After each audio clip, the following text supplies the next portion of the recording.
Hello, you're listening to the OmniTalk Fast Five, brought to you in partnership with Microsoft, the A&M Consumer and Retail Group, Takeoff, Sezzle, and Silk.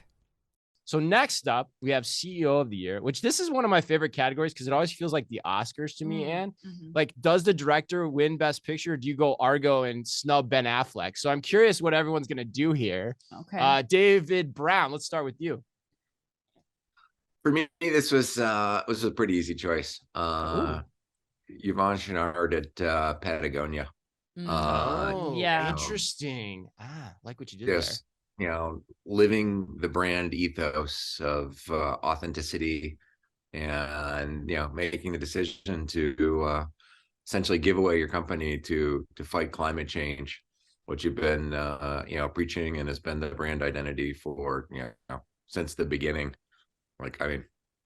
No better move by CEO this year than that.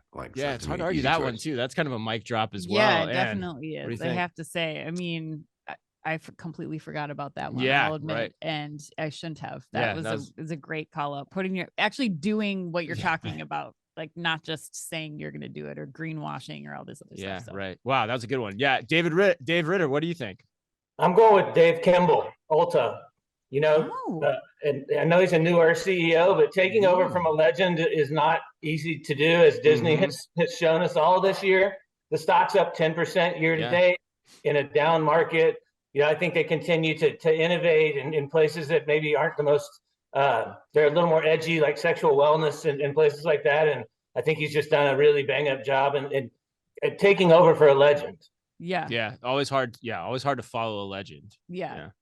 Well, yeah. Generally speaking. Generally speaking. Not that I would know. I've seen it. And what about you? I picked Todd R. Schnook, which wow. I love the Todd R. Schnook. I wish I could have an Anne E. Mazinga in my when people talked about me. Those initials all go together too, TR and S. Like they're all like right next to each other. Oh yeah. That's cool. Okay. Well, I picked Todd R. Schnook of Schnook's Markets. For multiple reasons. They introduced self-scanning robots across the entire store ecosystem. They launched their own FlexForce employment option so that associates could choose which locations they wanted to work in shifts. And he empowered the team working under him to allow those individuals to get paid after each shift. They're also testing new store formats, which this was a close runner-up for me for the headline that people should be paying more attention to this year, because Schnucks is launching a lot of pilots with this Eat Well organic market side by side with a Schnucks Express. So I think that was a really bold move.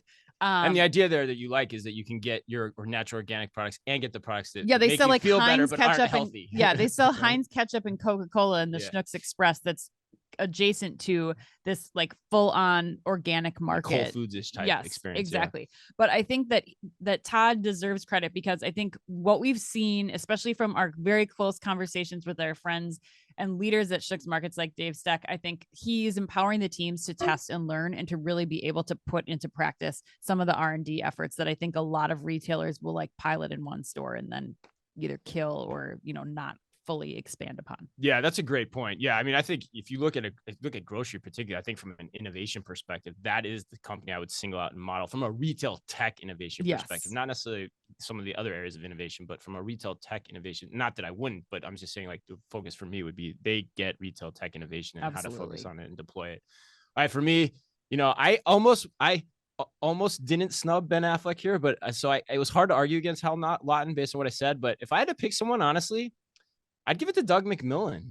Wow. Yeah. I mean, for all intents and purposes, Walmart's had a great year financially. Sure, it's been buoyed by the pandemic, but Walmart's a big ship to steer. And he has taken everything Amazon has thrown at him over the last few years, ever since he got into position. And I think he's done pretty well. And this year has been a good hallmark for him. Like, they've also cut back on the PR. I know they had the drones thing, but generally speaking, I'm liking the news I'm hearing out of Walmart a lot more than I ever have in the past. With the exception of this last soundbite from CNBC, I hope. The Squawk Box interview where he just said the same thing over and over and over again. Oh, which was what?